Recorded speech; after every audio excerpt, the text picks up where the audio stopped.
the tribal and goes down to the bands.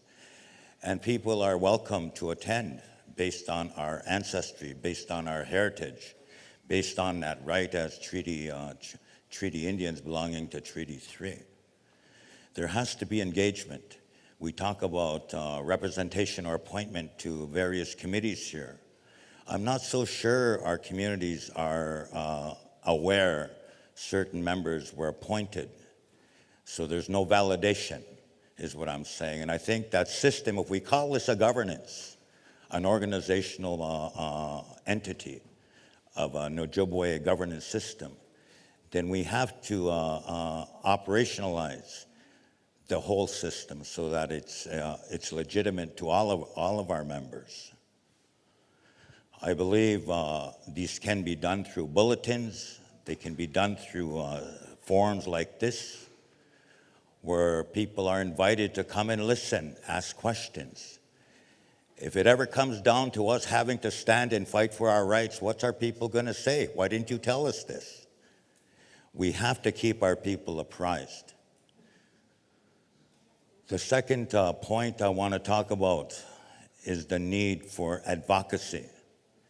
And if we don't know how to advocate for rights, privileges of our members, then we have to gather together and show each other, teach each other how to argue, how to advocate, so that our needs are represented well and provided to well. The example I'll use is my niece's son, who was in school. He's in grade 9. Tall kid, about 6'3", 6'4", a couple inches shorter than me. But in grade 9, after his first practice, the 3 coaches that were part of his team said, Will, his name is Will, and they said, go try out for the senior team. He did. First practice, he got a letter from the coaches of that senior team, and they said, Will, you made the team. 3 days later, the principal called him into the office because of a call from somebody with influence in that town, had him removed from that sports team for the Fort Frances High School. We challenged it. We actually got a letter of support from the Grand Chief. Our education worker, our support staff there stood up with us, and they too argued. That was a board issue. That was actually a Ministry of Education issue where they conducted racism, nepotism. All those things could be faulted onto the board. And I asked the Director of Education, I said, Heather, does your teachers know the value we bring to this school? $20,000 per year. Every Indian kid pays that for tuition. If you look at most of your people here, the students, their parents are renters. They don't own property, so they don't pay education tax. That's free. So in terms of equity, where's our privilege here as $20,000 a year tuition clients of the board? So she didn't have nothing to say to that. So we got my great nephew reinstated on a team, but the issue isn't resolved yet, because it can happen next year. There's a policy flaw within the board where there's a system of racism that's been targeted against us. I think we all know that. We proved it 9 years ago when we bought the bridge in International Falls, Fort Frances, the bridge that crosses. When they closed that sawmill, the Fort Frances paper mill, 3 Indians were on their workforce of over 600. So that kind of tells you about a culture that existed anti-Indian in the town of Fort Frances. That's the kind of work that our people have to step up for to address the needs of our communities. And there has to be strategies. There has to be plans, whether it's to protect the forest. I hear that all other First Nations in Ontario are opposing this spray campaign that's going so that they can control forestry growth. I don't know what our position is on that as a treaty nation, but we have to develop strategies where we can mobilize, operationalize our people, because it's their rights that if we fail, they have to live with the outcome, the consequences. So that's my advice, my comments to the Grand Chief. I think there is people throughout our whole area of Fran that can help you with the development of these strategies. But instead of coming here to talk about programs and services, I think it's incumbent on all our leadership, all our community, to talk about wealth creation. When we all compete for the same contracts at these gold mines and only one wins, there's a problem. We have to all win. So that's my advice to the Grand Chief. Miigwech.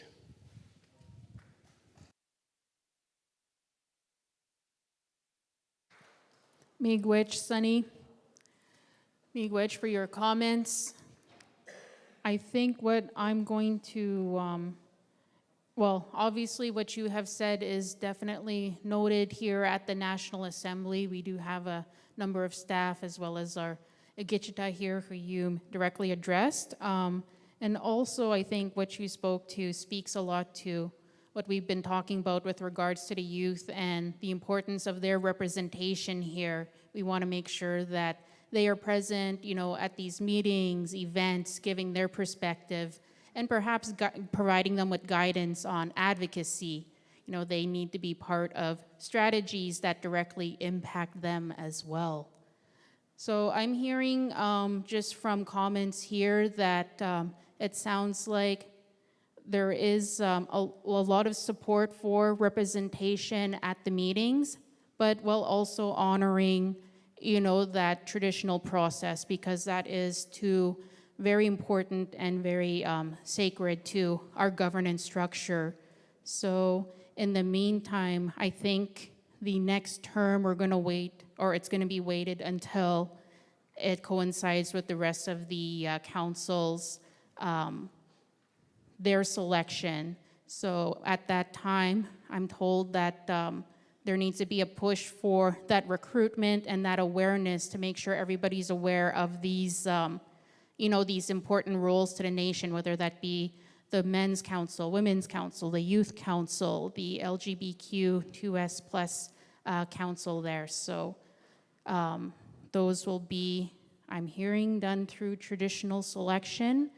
But in the meantime, to deal with the representation issue in case that members of the current council are unable to attend, that our coordinator here has the support from the National Assembly to work with our communities and the chiefs to ensure that there is youth there who are attending and perhaps providing their perspective.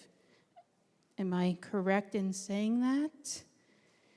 So I don't know if anyone has any comments to that or not, or if we can just kind of, do we raise our hands in support of this? Is that something, or no? Okay. So I think I'm gathering that that's the direction that we will go with for now. So with that being said, I just want to say miigwech to our coordinator for coming up and impromptu answers to some of these questions. I see that, our nation, we're very supportive of our youth and want to see them thrive and contribute to important discussions in our nation. So miigwech for that. Right now, just being mindful of the time and the food that we have here, it is 12:32.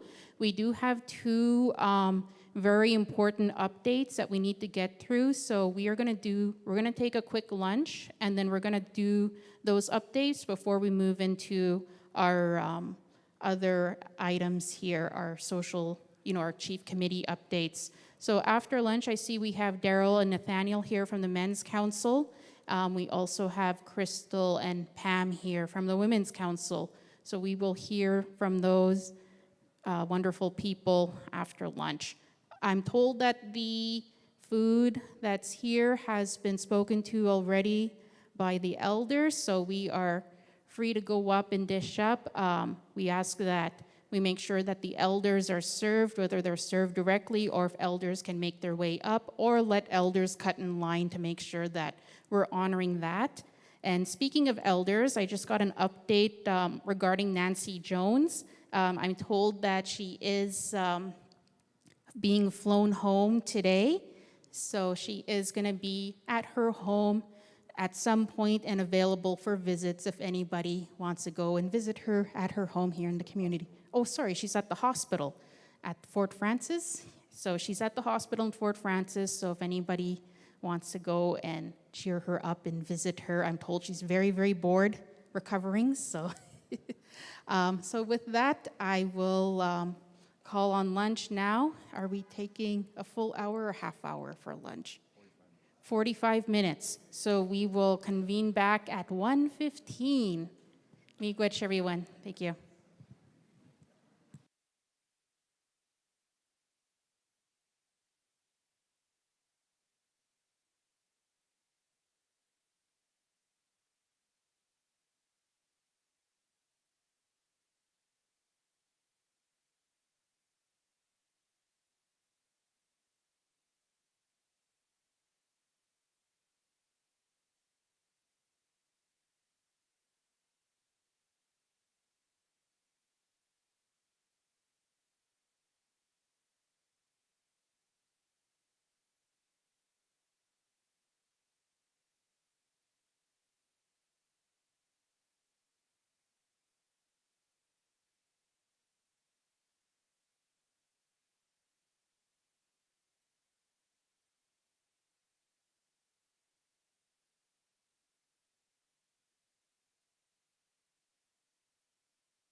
Can we get the Grand Council staff to please get some place together for the chiefs that are still sitting on the tables? Get all Grand Council staff to please serve our chiefs that are still at the tables, along with some of the elders. Please get our staff together so we can serve our elders and our chiefs.